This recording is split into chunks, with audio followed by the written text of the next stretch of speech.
sudah ikut Tuhan, sudah kenal Tuhan, katanya sudah saat teduh. Tapi di dalam titik-titik tertentu, dia masih berkata bahwa saya belum berdamai dengan diri saya sendiri. Saya bisa mengerti Pak Anta, mungkin ada orang yang salah pakai kalimat sehingga ketika berkata damai dengan diri sendiri artinya menerima. Sebenarnya penerimaan itu belum tentu jadi pemulihan.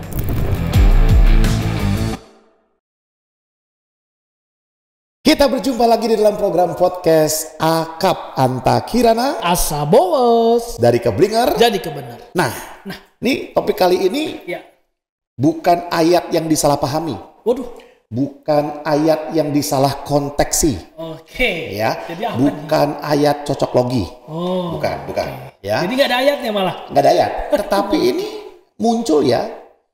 Saya mendengar ini sebagai praktisi di training ya. Itu di dalam konteks pelatihan SDM, ini sering muncul ini. Pelatihan SDM, kadang kan mereka tidak menggunakan dasarnya Alkitab. Tetapi kemudian mungkin di kalangan gereja juga muncul statement ini. Ya, terdiri dari dua kata. Salah. 3 kata. Salah. 4 kata. Ya. Apa sih kata kalimatnya adalah begini, berdamai dengan diri sendiri. Berdamai. Ya. Jadi di dalam gereja ada juga bahwa ada orang yang sudah pelayanan lama, sudah ikut Tuhan, sudah kenal Tuhan, katanya sudah saat teduh. Tapi di dalam titik-titik tertentu, dia masih berkata bahwa saya belum berdamai dengan diri saya sendiri. Saya perlu berdamai karena apa? Ada merasa takut, perasaan saya pernah melakukan kesalahan, atau dalam diri saya itu seperti berkata kamu nggak bisa, atau dalam diri itu merasa bahwa kamu nggak layak. Jadi beberapa orang Kristen mungkin mengatakan bahwa bahkan di dalam khotbah atau pengajaran, Anda harus berdamai dengan diri Anda sendiri. Nah, kalau di konteks pelatihan SDM, saya bisa mengerti. Karena mereka tidak basisnya Alkitab. Nah, secara kekristenan basis Alkitab, menurut Pak Bos gimana? Jadi berdamai dengan diri sendiri ya. Ini sebenarnya sebuah kalimat atau sebuah perkataan yang kontraproduktif. Kenapa kontraproduktif? Pantak, Bapak Ibu, waktu Adam dan Hawa jatuh ke dalam dosa, saat itulah mereka sedang berdamai dengan diri sendiri. Karena mereka mengikuti keinginan daging. Persis. Adam dan Hawa itu berdamai. Makanlah buah ini. Sedap dilihat, sedap dipandang, makan, damai dong. Tapi ternyata ujungnya dosa. Nah, kalau udah dosa, terus Tuhan tebus, kenapa mau balik lagi?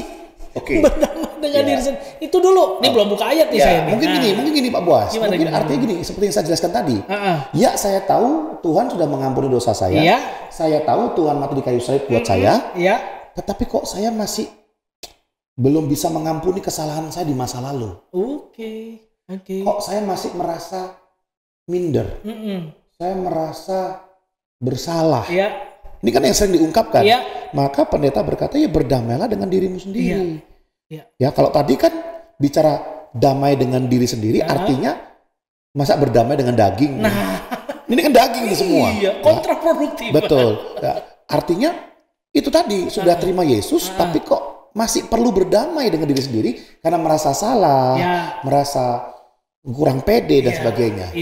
Pantak, Bapak Ibu, ini sebenarnya substansi sekali di kekristenan Pantak. Apa substansinya? Kalau kita berdamai dengan Tuhan, maka itu satu paket dengan pemulihan. Jadi di Alkitab yang disebutkan adalah bukan manusia berdamai dengan dirinya sendiri, tapi manusia diperdamaikan dengan Allah. Betul. Tuhan berinisiatif untuk supaya kita yang berdosa ditebus, diselamatkan, supaya kita berdamai dengan Allah. Tidak mendapatkan hukuman. Persis. Saya bacain Roma 5 ayat 1. Dikatakan gini, sebab itu kita yang dibenarkan karena iman, kita hidup dalam damai sejahtera dengan Allah oleh karena Tuhan kita Yesus Kristus. Nah, jadi manusia yang berdosa tidak lagi berseteru dengan Tuhan. Didamaikan karena Yesus mengambil hukuman itu buat kita. Persis. Berarti manusia diperdamaikan dengan Tuhan itu valid.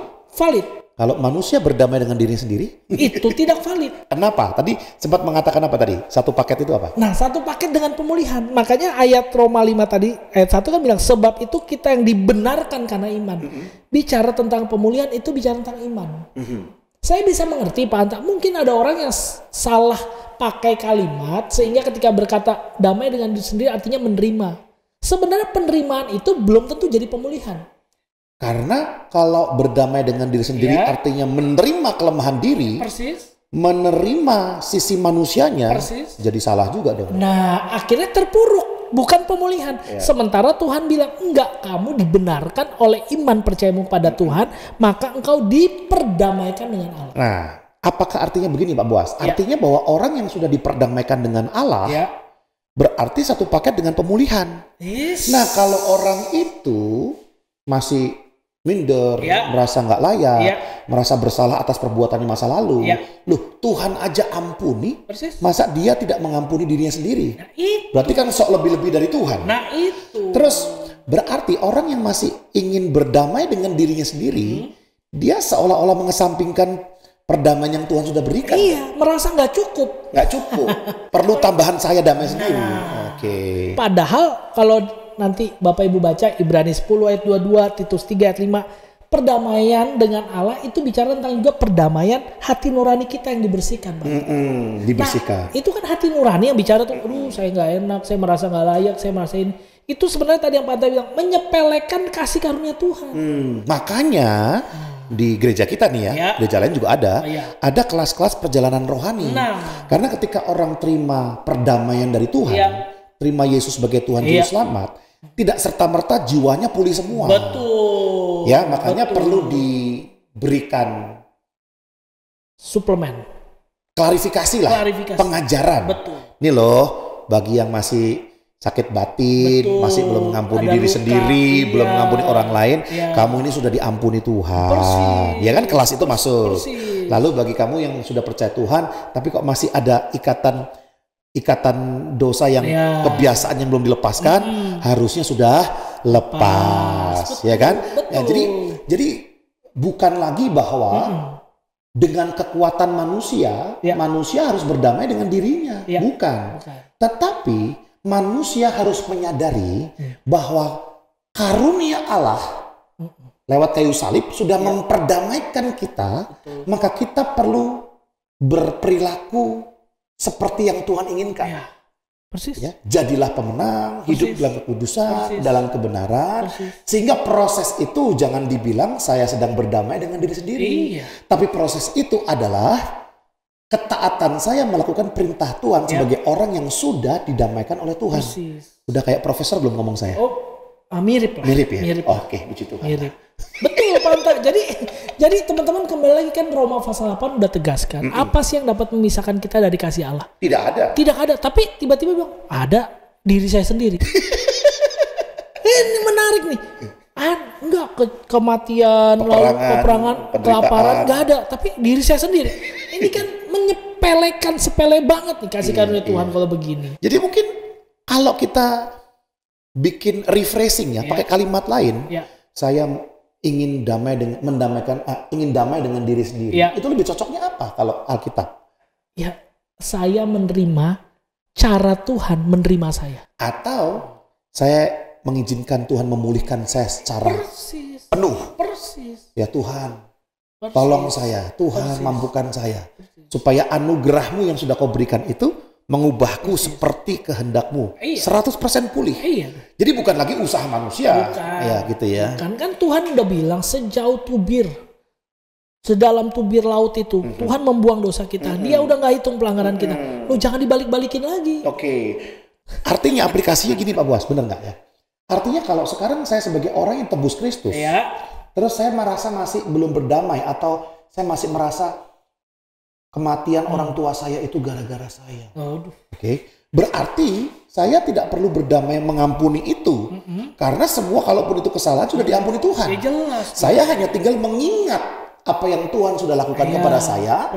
Dan ingat-ingatan itu memberikan saya kekuatan bahwa gak perlu saya mengasihani diri, gak perlu saya mengampuni diri lagi, gak perlu saya merasa bersalah lagi. Karena Tuhan sudah mengampuni saya. Jelas. Jadi Bapak Ibu Saudara, hari ini jangan berusaha untuk berdamai dengan diri sendiri. Jangan-jangan malah berdosa, berdamai dengan daging ya. Iya. Tapi ingatlah kebaikan Tuhan yang telah memperdamaikan kita Iya. dengan Dia. Iya. Sehingga kita menerima pemulihan itu, yang satu paket itu tadi, Iya. dengan keselamatan Betul. secara terang-terangan dan 100%. Betul. Mantap kan? Gitu ya? Iya dong. Keren tuh. Saya gini, Banta. Saya ajak kita melihat contoh nyata di Alkitab. Ada seorang yang nama Ibrani itu Zakai. Zakai itu artinya suci. Suci. Tapi diterjemahkan dalam Alkitab Zakeus. Siapa dia? Pemungut cukai. Pemungut cukai. Dia mengalami perdamaian dengan Allah. Karena Yesus mau menumpang di rumahnya, terjadi pemulihan. Bagaimana cara dia berdamai dengan Allah dan berdamai dengan dirinya sendiri, Panta? Dia bilang apa? Aku akan kembalikan semuanya 4 kali lipat.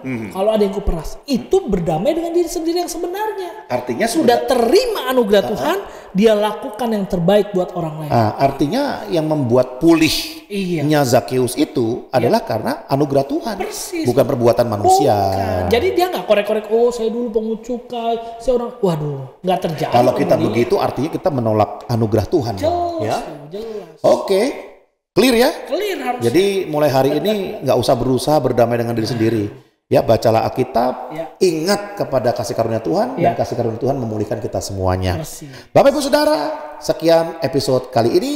Jika ingin bertanya, berkomentar, tulis di kolom komentar. Kita tunggu komentarnya. Sampai jumpa di program podcast Akap selanjutnya. God bless you. God bless you.